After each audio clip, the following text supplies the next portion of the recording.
Lane is a very special individual, and I say that from the standpoint of his work ethic. He cares about situations that are very tense, just understanding the locker room. When players are down, he knows who's down, and he'll be there the first guy to pick you up. Not only the best tackle in this game, but also just a phenomenal leader, phenomenal teammate, phenomenal person. I think he's found a lot of peace with himself and the people around him, and the least that I can do is just try and be a good friend of him. All right. There you go. All right, so first things first, how is the Christmas album coming? It's been done. So basically, Kels and I, we sing a lot in the locker room. We're not very good, so it's like Jordan's album. We just drank a little bit of alcohol and got on it somehow. So, no, it was fun. I never thought I'd be a part of something like that.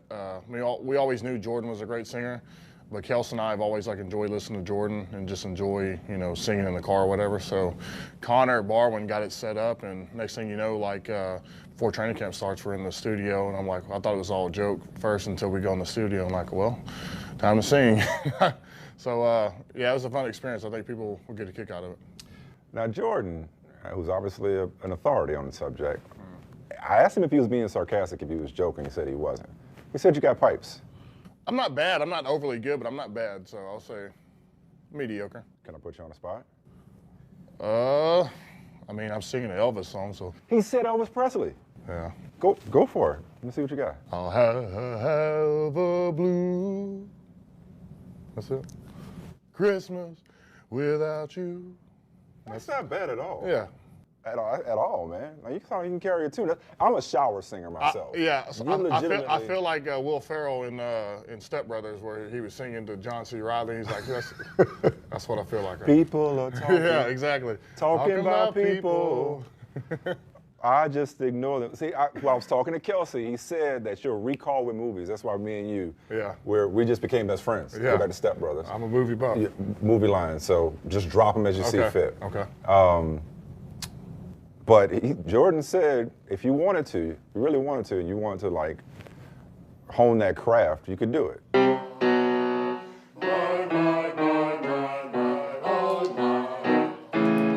I said I'm dreaming of a white Christmas.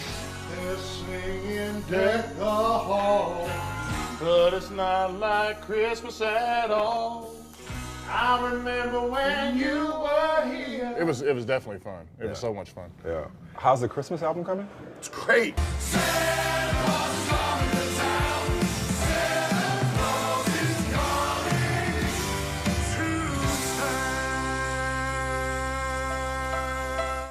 to town. It's so much better than I thought it would have gotten to. We were sitting around having this idea last winter, and then Connor Barwin and Charlie Hall. We got connected with all these musicians and who are actually talented at making music. Yeah. And that was probably the most fun part. Was just a lot of just great guys looking to have fun, do something creative, and it ended up being something that we're certainly very proud of. Jordan says he's got pipes. He says that Lane has. Jordan says that Lane has pipes. I know. There's a reason nobody says I have pipes. Jordan can sing, Lane can sing. I offer a little bit of energy. Yeah. But those guys, Jordan could legitimately.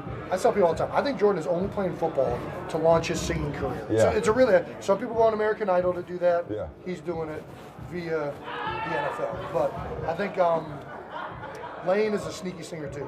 He could be a country singer if he wanted to in another life. Awesome. Speaking of fun, man, this room, when's the last, have you ever been in this? We're in the draft room right now. Have you been in this room before? Yeah, so I feel like for 2 years, the O-line was actually meeting here. I think during the COVID years, 1920, we were in here.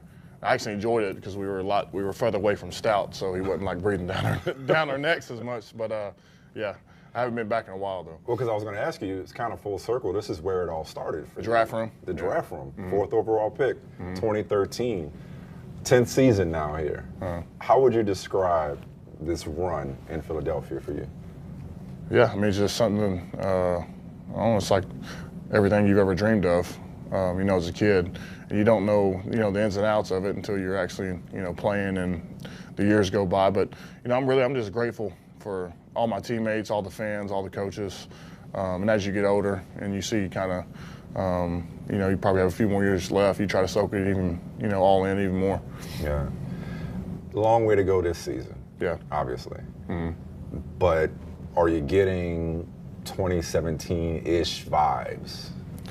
I mean, I can say from like the way I looked at 2017, we had a good group of veterans and we had a lot of young, hungry cats, and I feel like we have that now, especially with the two guys we just brought in. So having those additions, we have a lot of talent, a lot of ability. So, but with that, I think, it all comes down to focus. It's so easy to get distracted now. We're in a distracted world where people are on their phones, and so you lose focus. You can let teams that aren't supposed to beat you. And so that. I mean, I've known that playing over the years, but definitely excited about what we could be. And it's crazy how fast the year's already gone by, and 7 more left, guaranteed. You are this organization's nominee for the Art Rooney Sportsmanship Award. What does that mean to you? I was just aware of it this morning. I don't know. I mean, I guess I've always approached the game with a lot of respect for the people I'm going against. So, I appreciate my teammates, and I, just appreciate some of the guys I go against, respect them. So, I don't know. I mean, football's been my life, and I love kind of everybody involved in it. So, I guess that's how I approach it. What does that word mean to you, sportsmanship? Respect. I think it's respect for your opponents, for other coaches, I think for other people involved in this business, because, word gets out with how you treat people over the years. And, I've just always been thankful or grateful to be here and be around the guys I am. To be in that conversation, to be nominated, we'll see at NFL Honors whether or not you receive it. Where would that rank, or where does you being mentioned in that vein rank among the accolades? Super Bowl champion, 4th overall pick, first team All-Pro, 3-time Pro Bowler, but to be recognized for how you treat people, what does that mean? Yeah, I mean, I think that goes above and beyond probably anything that, as far as football-wise. I think, the world's all about relationships.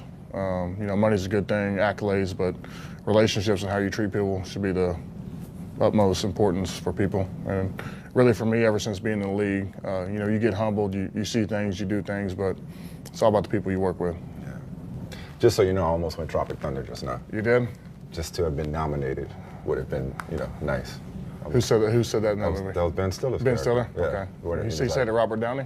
No, this was when he was captured.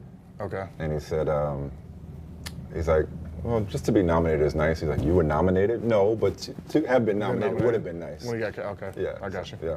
I figured you'd appreciate that. Sorry. Are you superstitious at all?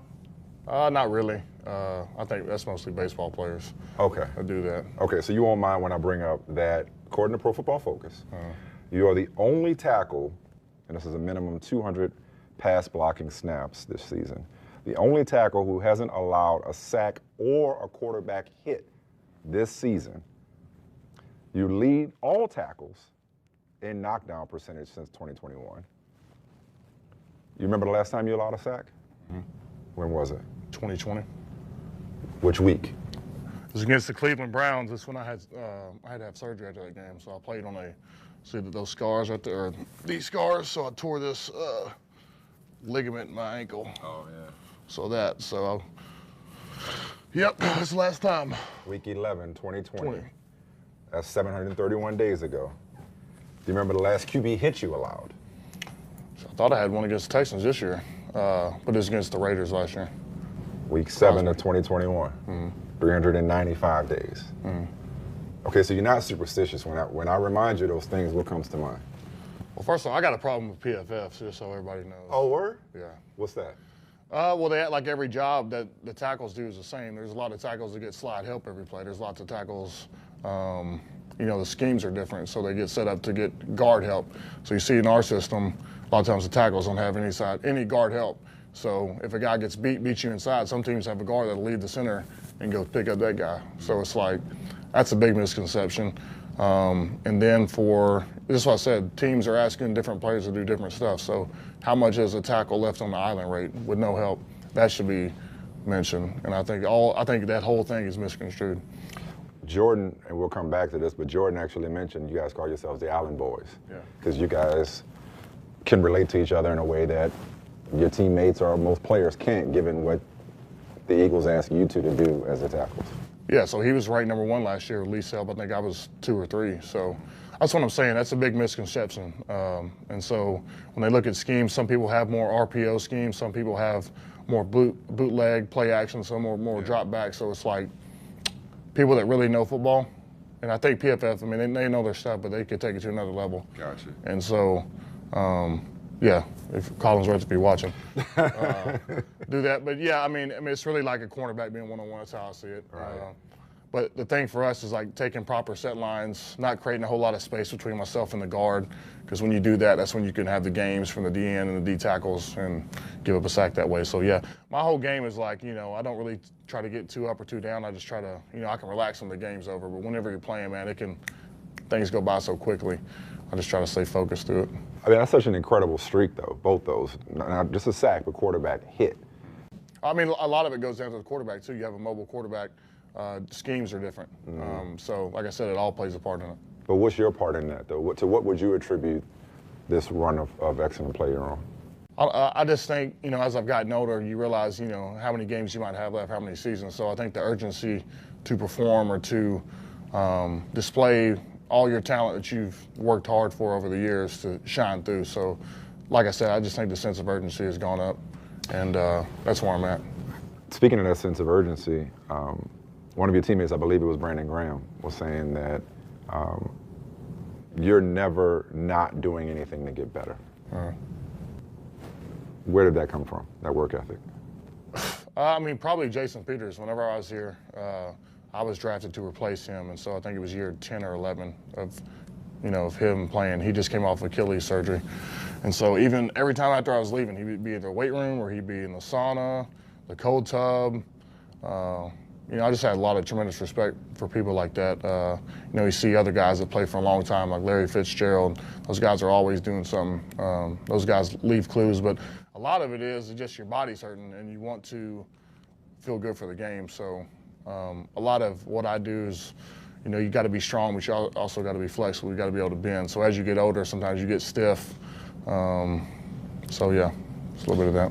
And 32 now, how do you feel physically? You should have asked me yesterday. I didn't feel too good. Nah, I mean, I feel pretty good most days.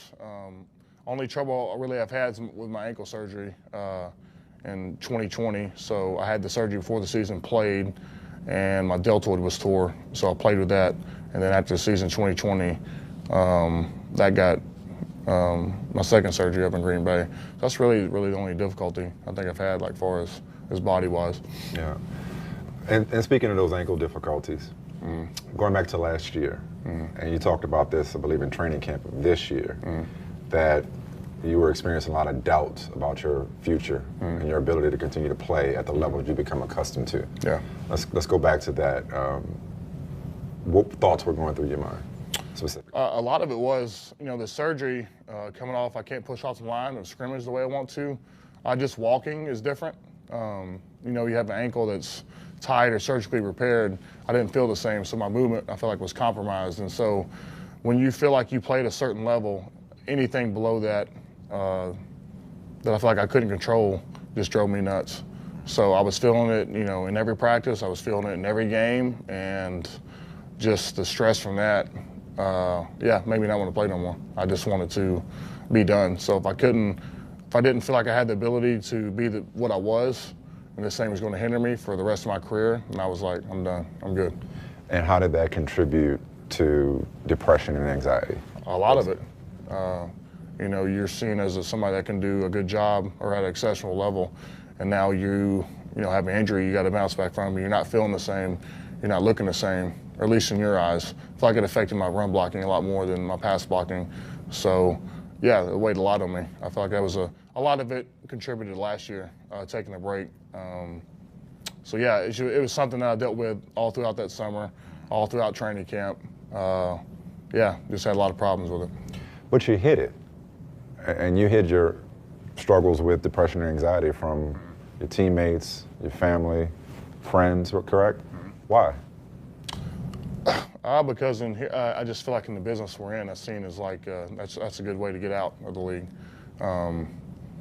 you know, I feel like a lot of people struggle, but with us, I feel like a lot of us show a good poker face. And I learned that wasn't the best remedy at all. That wasn't good. It only made things escalate. And so, whenever I approached it differently and started having good conversations, you know, with therapists, sports psychologists, coaches, you know, it opened doors for a lot of other players. But like, you know, what gave me, or, you know, the out to do that, you know, was watching like Kevin Love when he was talking about his stuff. Michael Phelps was talking about his stuff. Tyson Fury, the boxer, was talking about his stuff. So it's like these guys who have super achievements, you know, Michael Phelps, one of the most decorated athletes of all time, he's talking about suicidal thoughts. And you're like, man, it's like one of these things, it doesn't matter how much achievement you have, these guys still face it. So I think it's something that's definitely changed over the past couple of years in a positive light. I think COVID kind of, you know, isolated people, and I think that really triggered a lot of this. So, but at the end of the day, I feel like the movement and the growth has been nothing but good, just for sports in general. Absolutely. I'd like to go a little deeper. I think it was October 3rd when you drove, when you decided you couldn't take it anymore, and you drove home to Oklahoma, and you left the team for a few weeks. What was that drive like? How long was it, and what do you remember about that drive? Went many places to eat. I knew that. No, I mean, I felt I was done with football. I was ready to be done with it. My ankle was compromised. I was in a lot of pain. That's all I thought about, because I needed to do what I needed to do with my job. So, yeah, I mean, I was at the point where, you know, when I got home, it took probably 2.5, 3 days.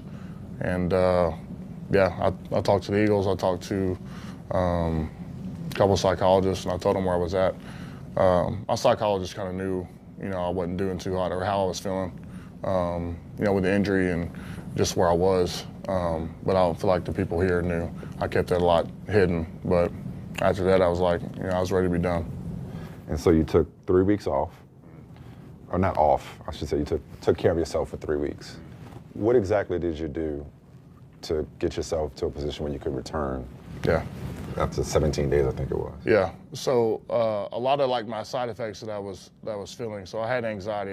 You know, I got put on medication when I was in college. So these are the drugs that whenever you taper off, it's a slow process. So it takes, you know, anywhere to a month. It's not something you can stop immediately. So what I was doing was I had an extended release medication. I was splitting it, which I've done with regular medications in the past, but they weren't extended release. And so whenever you break that capsule, it goes from a pretty good dose to you're really not absorbing anything. And so when you get these types of symptoms, you'll get tremors in your hands, you'll get vomiting, it's difficult to eat, messing with your sleep cycle.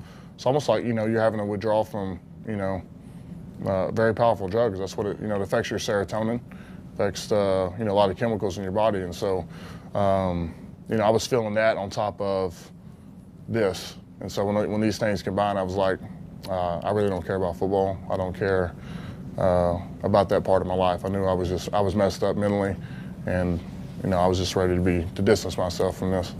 You remember the worst moment? You remember the lowest point during that stretch? Yeah, I felt bad. I felt bad when I got home, and I felt like I let my team down. I felt like I let the town down. I felt like I let all my coaches down.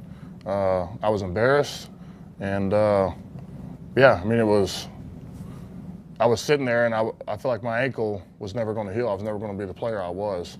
You know, especially I'm getting in my 30s, and I feel like this is the time I really want to, you know, put the foot down on the pedal and see how good my career can be. And I felt, you know, that wasn't going to be an option. So. And in 3 weeks, how did you get back to a point to where you were ready to return? I feel like the medication was a big part of the anxiety. Now, the ankle, I mean, it still gives me problems, but nothing to the degree it was last year. Yeah. Not nearly enough. So I feel like I can function this year, whereas last year was every day was like, I don't know how I'm going to get through this. It was that bad. Now, you were diagnosed while you were in JUCO, correct? Or in Oklahoma. But I had it in JUCO, but I didn't seek help till I got to Oklahoma. So how long had you been dealing with anxiety and depression before you sought professional help? Probably 3 years. So got to Kilgore. I immediately started feeling it when I got to JUCO. And it took me 2 years at OU to seek help. And how I sought help was I think my roommate heard me throwing up one morning, and he was like, I go through the same stuff too.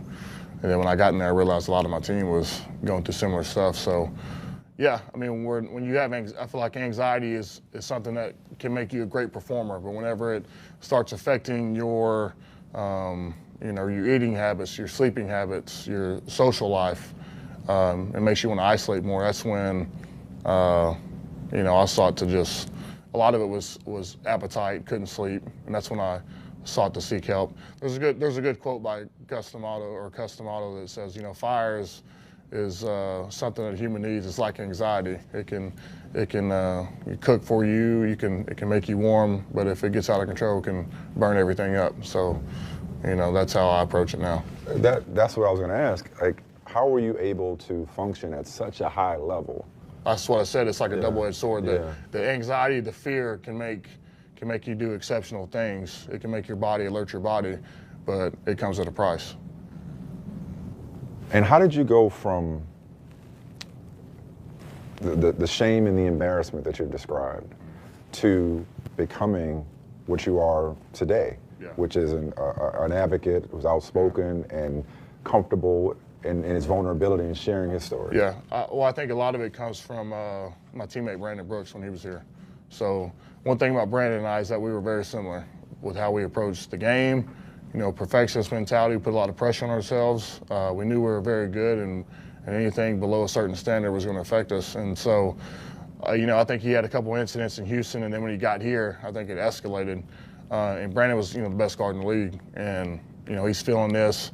I think he missed a couple games from having just, vomiting out of control, just, really just his body going through it. And, after he came out of that, I felt like, especially the year he had after, I just saw a totally different person. I saw a dude that was kind of relieved. I felt like all that burden, all the pressure he put on himself, he kind of liberated himself in a way to where he's not scared about the media knowing, he's not scared about outside people knowing his internal problems. And since that stuff was exposed, it almost allowed him to be free. And, it helped a lot of others. It helped me. And so, I credit Brandon to a lot of that. And is that the same space you're in now, what you just described? Yeah, I mean, most definitely. It's one of those things you learn from. Initially it's embarrassment. You're putting your stuff out there. It's hard to be vulnerable, I think, especially guys. I feel like we can be stubborn at times. At least I was. So after that, I just feel like I'm being myself, and I'm telling, just how this stuff is affecting me.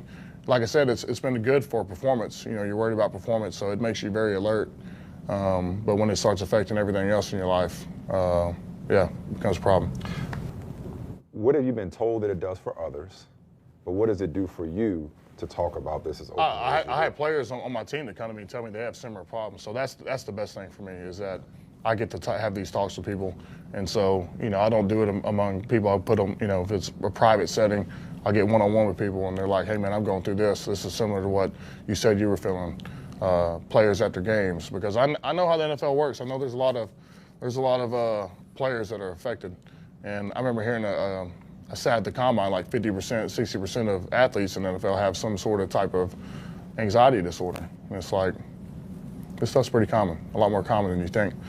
And I think talking and becoming more educated and learning is the best medicine. But to answer your question, just guys, pulling me aside, talking, that's the best thing for me, is I can help guys maybe attack this problem earlier and not have it,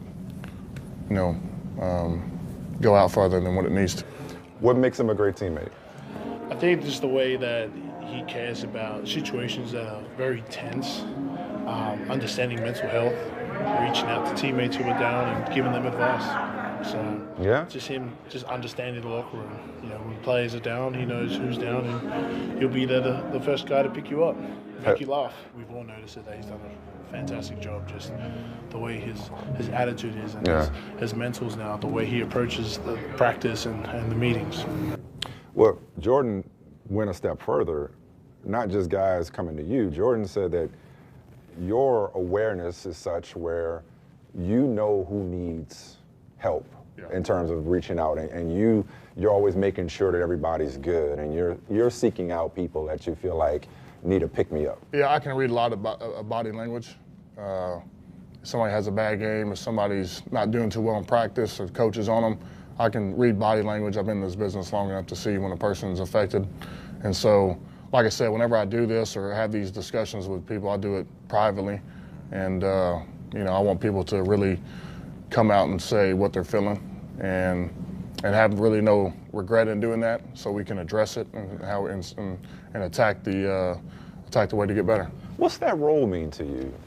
Just not just being a dominant tackle, but helping your teammates tackle their problems. Yeah, well, I think it was all learned. When I came in here, I had JP, I had Kels, but one guy that was really big for me was Todd Hermans, the guard I played next to. So I feel like whenever I came in, especially as a rookie, he was that guy for me.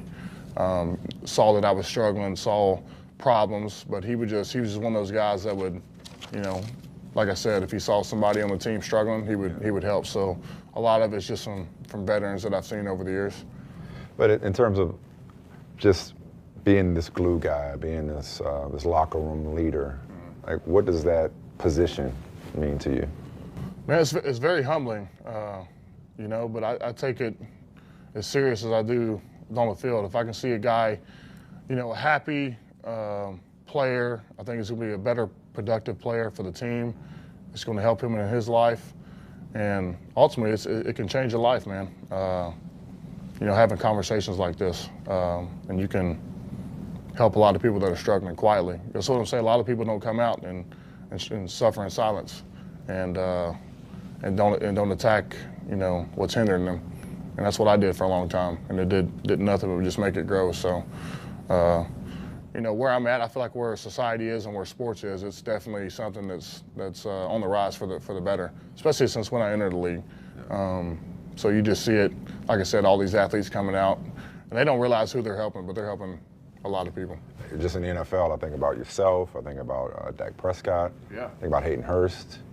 It feels like you guys you guys have really advanced the conversation in a meaningful way. Yeah, especially Dak. I got a lot of respect for Dak, just for how he treats people. Got a chance to meet him, talk to him, but just any guy that overcomes adversity like that, you end up having a lot of respect for. And it takes a strong man to, admit his flaws, especially, he's in a higher caliber situation than I am. Quarterback, that's the marquee position in sports. And so if a guy like that can be vulnerable like that, man, hats off to you. A little more than a year ago, he took his sabbatical. How have you seen him evolve and grow in the year since he left to deal with his mental health struggles? Yeah, awesome that he took the time to do that, and I think that's really special of Lane too. That not only did he take his time to get himself where he needed to be, but also uses his platform to help other people. Like that speaks to who Lane is too, right? So, he wants to use what he went through to help other people. That when you have someone do that, I mean, I appreciate you asking that question because I love bragging on our guys. That's just really special. What do you do each day to manage your anxiety and depression? A lot of it is concentration. I think you have to shift and really identify kind of your habits, what you do day to day. So like I said earlier, we live in a distracted world where, I feel like these phones have everybody gassed up, and not in a good way. It's almost like you need a dopamine withdrawal. Everything is at the tip of your fingers.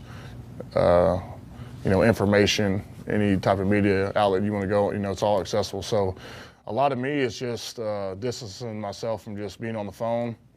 A lot of it is practicing concentration. So like there's some games like sports psychologists will give me, it's like a concentration grid. So you just have like numbers 1 to 100 and they're all scrambled. And so you just take time to find them one by one. So, but basically what it's doing is practicing being in the moment.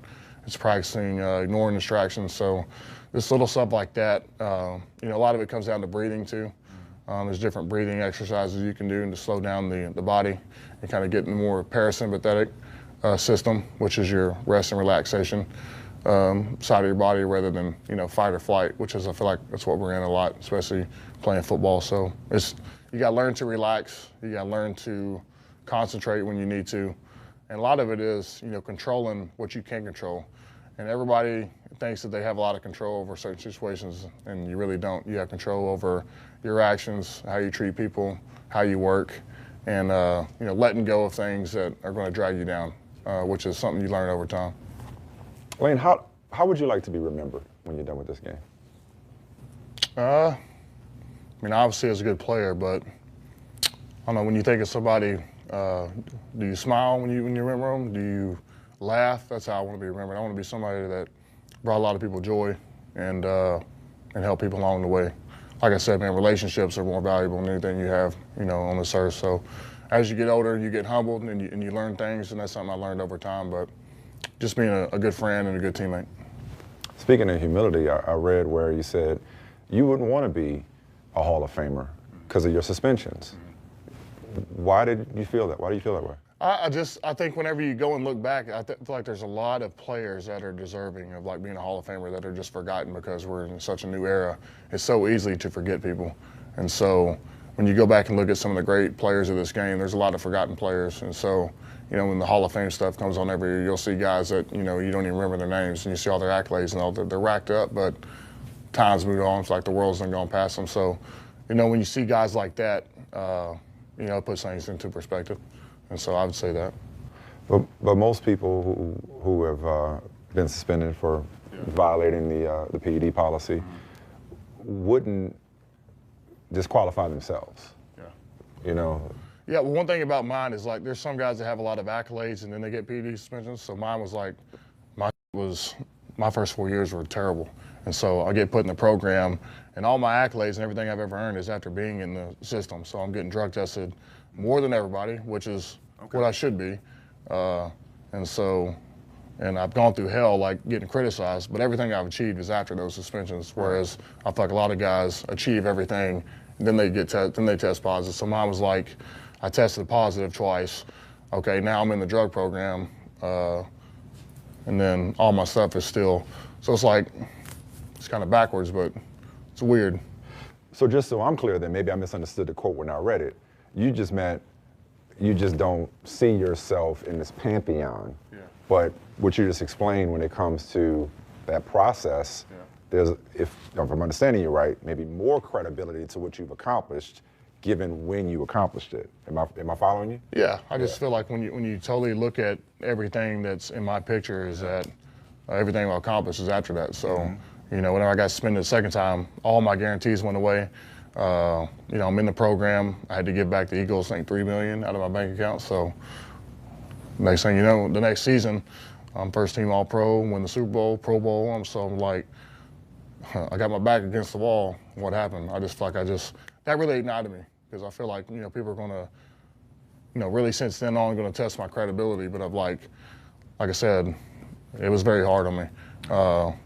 And, being in the program like that and then doing what I've done, I feel like, I've done it the hard way, but I still did it. But I did it the hard way.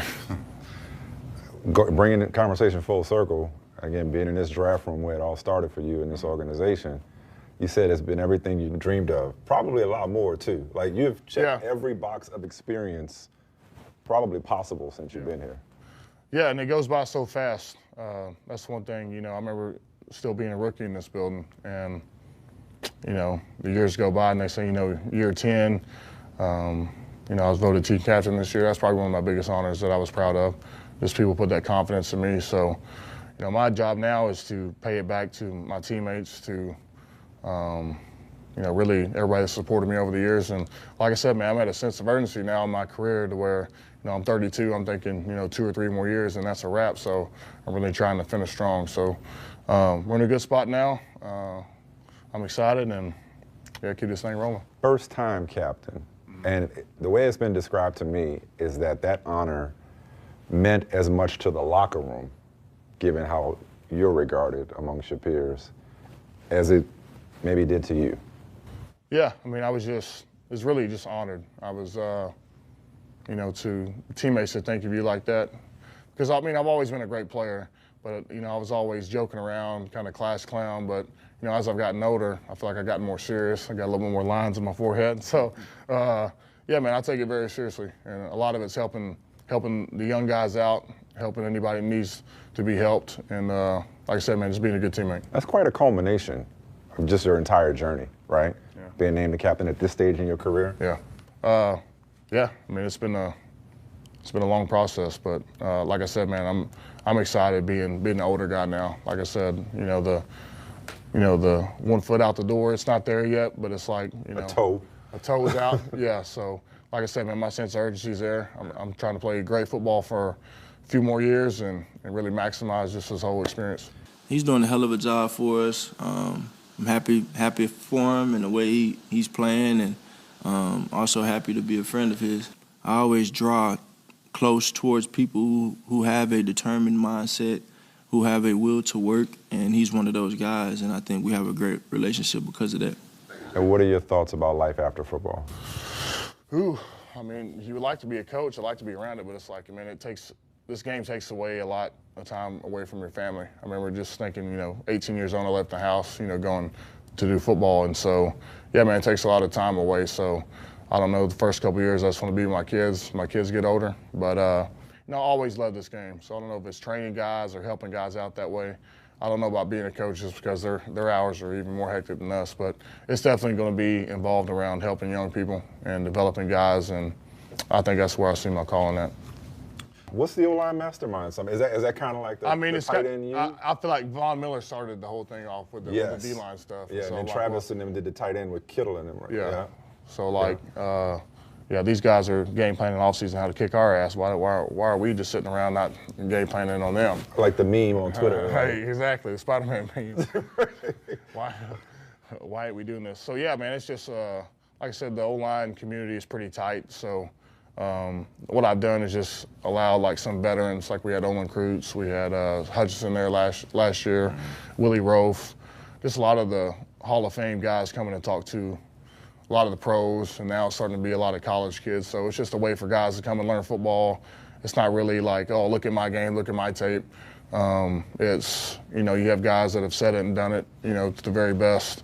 And, hearing word of mouth, how to play this game and how to go about your business, I think it helps out a lot of the pros, but a lot of these young guys that are coming in, they can get a lot of knowledge. How many years you been doing that now? I think 5. I think we'll be 6 next year. So, it started out with like 20 guys. I think this past year was over 200, around 300. So it's, like I said, we have a bunch of pro guys, but now a lot of the college guys are coming in, like top 50 recruits. Yeah. And so, one thing about it is like playing O-line. Everybody has a different style of play. Like I feel like we're like artists. Some people are more nimble. Some people are more brawling types. So it's like, these guys can come here and can identify with at least somebody here that's kind of similar to them and pick their brains. And so, man, it's been really good. How would you describe your style of play? What it blew my mind, I'm an athlete. No, Well, it's funny. Jalen was talking about this, and I'm gonna mess it up. I'm gonna try not to mess it up. He was saying at practice, because they track movements or whatever, he was saying you ran like 20 miles an hour? 20. Seriously? I used to run, when I was in high school, I was on the mile relay. I was probably like 2:15 at the time, but I've always been pretty fast. So you're like 3:30 now, right? 3:20, 3:30, like, and 20 miles an hour, top speed. 20.8, almost 21. Oh, okay. So so I'm not breaking any news to you. Well, no. So like they'll track our squat power output. Like on Wednesdays, Thursdays, they'll track your top speed. And so for every position group, they'll put in the weight room like what's your top speed for each position group. So I can run when I need to. So I guess if I'm not chasing after somebody on an interception or fumble, they're gonna get on me. So, but man, I can still throw the football a little bit, but I don't get a chance to. Man, I was really nervous last year about the pass from Jalen because I wear these thumb guards in the game, which are like hard plastic. So I just knew he's about to fire it in there. And I was gonna. Was that the Texas? Billy Bobbitt. Texas special? East Texas. Yeah. Any more of those in the future? I don't know. I'd like to see Mulata catch one. I saw like there was like the heaviest like players to ever score a touchdown. I was like, well, Mulata, you catch this, you're gonna be number 1. So I'm like, but no, it was fun. It was definitely fun, but I was nervous. Well, like you said, you've done it your way. You want to give us one more song on the way out? Doesn't have to be Christmas. What is your go-to karaoke joint? Because you probably crush at karaoke.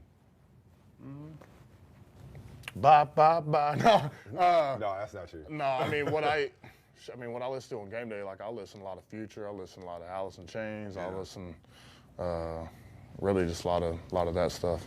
I'm trying to think. I'm a Guns N' Roses. I'm a Living on a Prayer. Talking about karaoke. Karaoke. Because it just shuts the place down.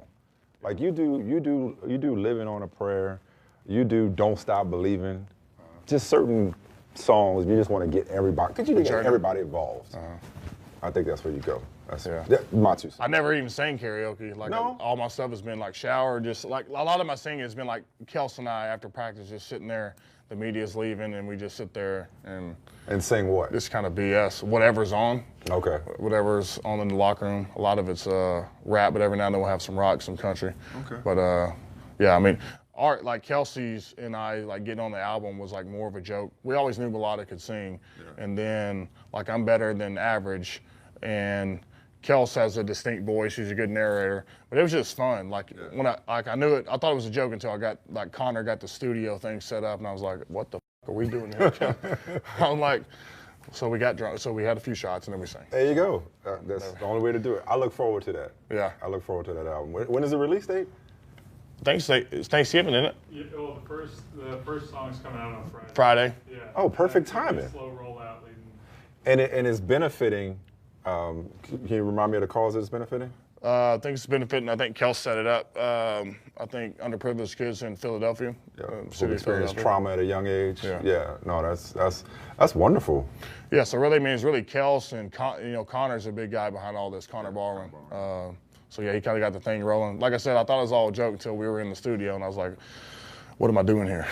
But no, it turned out good. I'll see you on The Voice when you're done, right? Yeah, be on The Voice. Jordan did Masked Singer, right? Yeah. So they said they couldn't find a costume big enough for him on there. Well, cool, man. I think we've covered it. Again, can't thank you enough for being so generous with your time and so transparent with your story. Yeah, awesome. You had a few words for me in there. No, some of the stuff you were saying resonated with me. Yeah. So you had a few words about being present and that sort of thing. Yeah, being present. Yeah, that's hard to do. Got to get off this phone.